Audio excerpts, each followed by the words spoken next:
বন্ধুরা দেখো, আজকে আবারও নতুন একটা ভিডিও নিয়ে চলে এসেছি। তো দেখো, অল্প একটুখানি কাপড় যদি থেকে যায় তো সেটাও কিন্তু অনেক কাজে আসে, যদি একটু বুদ্ধি খাটিয়ে একটা জিনিস তোমরা বানাতে পারো।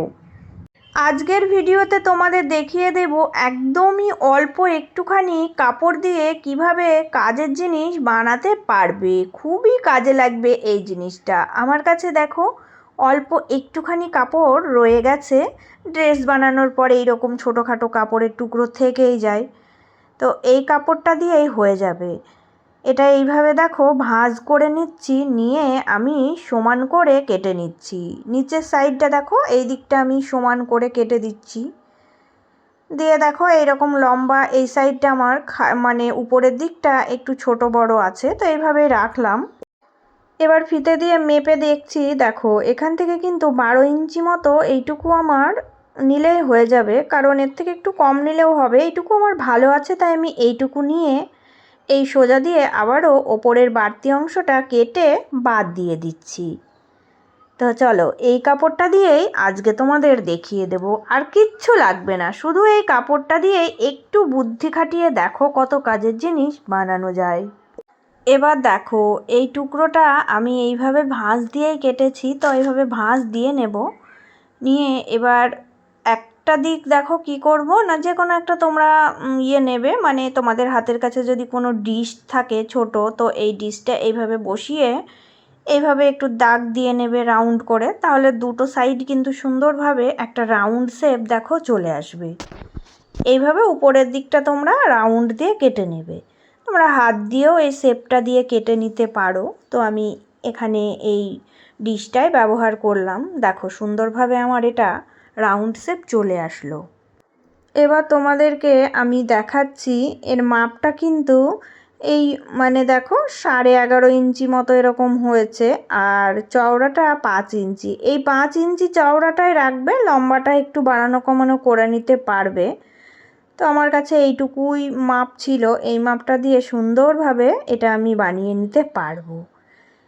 এবার আমি এই যে এই রাউন্ড দিক থেকে দেখো একটা সাইড সেলাই দিয়ে নেব। একটা সাইড তো আমার উল্টানোই আছে, সেলাই দেওয়ার দরকারই নেই। তো এইভাবে পুরোটা সেলাই দেব, আর নিচের দিকটা খোলা থেকে যাবে। এবার দেখো, এবার এই যে এই রাউন্ড শেপটা, এটা আমি এই রকম করে একটু কাটিং দিয়ে নিচ্ছি, কারণ রাউন্ড শেপটা উল্টাতে গেলে এই ছোট ছোট কাটিংগুলো দিলে সুন্দরভাবে সেট আপ হয়। তাই আমি এটা কাটিং দিয়ে নিয়ে এইবার আমি দেখো নিচের দিকে যে খোলা অংশটা রেখেছিলাম, এই খোলা অংশটা দিয়ে সুন্দরভাবে সোজা করে নেব। দেখো সোজা করে নিয়ে এইভাবে আমি হাত দিয়ে সেট আপ করবো। এবার নিচের দিকের যে খোলা অংশটা আছে, এটা একটু ভিতরের দিকে দেখো কাপড়গুলো মুড়ে দেব, দিয়ে সুন্দরভাবে আমি নিচের দিকটা জয়েন করে দেব। তাহলে এটা আমার আটকিয়ে গেল। ব্যাস এটুকুই আমার কাজ। এবার তোমরা কিন্তু ফিতে নেবে। ফিতে নিয়ে দেখো এই নিচের দিক থেকে একদম ওপর অবধি 8 ইঞ্চিতে একটা পয়েন্ট করবে। এই দিকের ধারের কোলটাতেও পয়েন্ট করবে, ওই দিকেরটাতেও পয়েন্ট করবে। এইভাবে সুন্দর করে তোমরা দুই দিকেই পয়েন্ট দিয়ে নেবে। নিয়ে এই যে নিচের দিকটা, এখান থেকে এটা ভাঁজ দেবে। ভাঁজ দিলে এটা 4 ইঞ্চি হয়ে যাচ্ছে। এইভাবে ভাঁজ দিয়ে দুটো সাইডই কিন্তু সেলাই করতে হবে। এখান থেকে এইটুকু সেলাই করে জয়েন করে দেবে, আর এই দিকটাও কিন্তু এখান থেকে এইটুকু সেলাই করবে, করে জয়েন করে দেবে।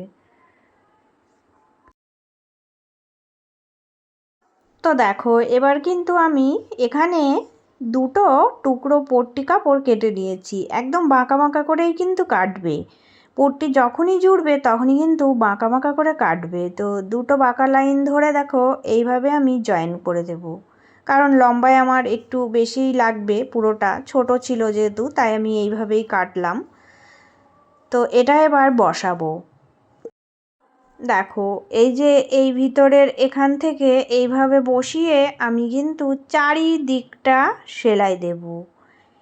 দেখো উল্টো দিকভাবে এইভাবে বসিয়ে নিয়ে চারিদিকটা যেমন আছে তেমনই শেপ দিয়ে এই যে নিচ অবধি সেলাই দেব। এক্সট্রা যে কাপড়ের টুকরোটা আছে ওটা বাদ দিয়ে দেব, দিয়ে আবার নিচের দিকটা দেখো মুড়ে দিচ্ছি। পট্টিটা কিন্তু এবার সুন্দরভাবে মুড়তে হবে। এইভাবে দেখো আমি এটা উল্টিয়ে নিয়ে এই দিকে পট্টিটা নিয়ে চলে আসলাম। তো এটা এইভাবে মুড়ে দেখো এর ওপর দিয়ে সেলাই দিতে হবে।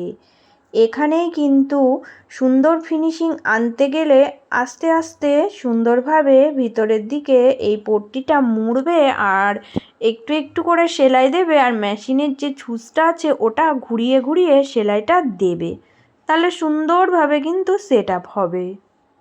তো আবারও বলছি, প্রত্যেক দিনের মতো নতুন পুরনো সকল বন্ধুদের জন্য রইল অনেক অনেক ভালোবাসা। পুরনো বন্ধু তোমরা সব সময় এইভাবেই পাশে থেকো। আর নতুন বন্ধু তোমরা যারা আজকে আমার ভিডিও প্রথম দেখছো, প্লিজ বন্ধুরা চ্যানেলটি সাবস্ক্রাইব করে নিয়ে পাশে থাকার অনুরোধ রইল। আমি সব সময় তোমাদের সাথে এইরকম হেল্পফুল ভিডিও নিয়ে চলে আসবো। দেখো পট্টিটা মোড়া হয়ে গেলে এটাকে এবার আমি এইভাবে ভাঁজ দিয়ে দিচ্ছি। এবার এখানে দেখো একটা পয়েন্ট করে নেব, এই যে এই উপরে আর নিচে দিয়ে এখানে একটা বোতাম সেট করে দেব। তোমরা টিপ বোতাম নেবে। তো এই টিপ বোতামটা দেখো উপরের দিকে আর নিচের দিকে এইভাবে রাখছি, রেখে কিছুই নাই সুতো দিয়ে সেলাই করে দিলেই হয়ে যাবে। তো এই বোতামটা কিন্তু আটকানোর জন্যই আমি এখানে ব্যবহার করছি। তোমরা অন্য কোনো বোতামও কিন্তু নিতে পারো তোমাদের পছন্দ মতো, যেটা তোমাদের কাছে থাকবে। তো এখানে একটা বোতাম দিয়ে দেবে, তাহলে কিন্তু এটা আটকিয়ে থাকবে আর দেখতেও ভালো লাগবে।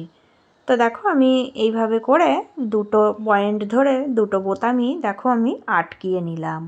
এবার দেখো কত সহজে কিন্তু একটা সুন্দর মিনি ব্যাগ তৈরি হয়ে গেল। তো এই ব্যাগগুলো যে কত কাজে আসে কি বলবো, চেন না থাকলেও এই ব্যাগগুলো খুবই সুন্দরভাবে জিনিস রাখা যায়, পড়বেও না, কোনো জিনিস পড়বে না। কারণ হচ্ছে এটা দেখো আমি এখান থেকে একদম সাইড থেকে এইভাবে যদি দিই তাহলে এটা ঢেকে থাকবে আর সুন্দরভাবে কিন্তু এই বোতামটার সাথে সেট হয়ে যাবে। তো তোমরা যখন কোথাও যাবে, এই যে এই ছোটোখাটো এই এটিএম কার্ড, যে কোনো কার্ড তোমরা প্যাকেটে করে না নিয়ে যদি এই রকম ছোটো ব্যাগের মধ্যে রেখে দাও, এটা কত সুন্দরভাবে সেভ হয়ে থাকবে দেখো। আবার এর ভিতরে তোমরা টাকাও রাখতে পারো, তোমাদের প্রয়োজনীয় কার্ডগুলো রেখে দেবে, যেটা তোমাদের মন হবে, তোমরা যেভাবে খুশি ব্যবহার করতেই পারো। তো হাতের কাছে পড়ে থাকা একটুখানি কাপড়ের টুকরো দিয়ে আজকে আমি তোমাদের এই সুন্দর মিনি ব্যাগটা বানিয়ে দেখালাম। তো আমার আজকের এই ডিজাইনটা তোমাদের কেমন লেগেছে সবাই একটা করে কমেন্ট করে জানিয়ে যেও। চলে আসবো আবারও অন্য কোনো একটা নতুন ভিডিওর সাথে। সবাই ভালো থেকো, সুস্থ থেকো।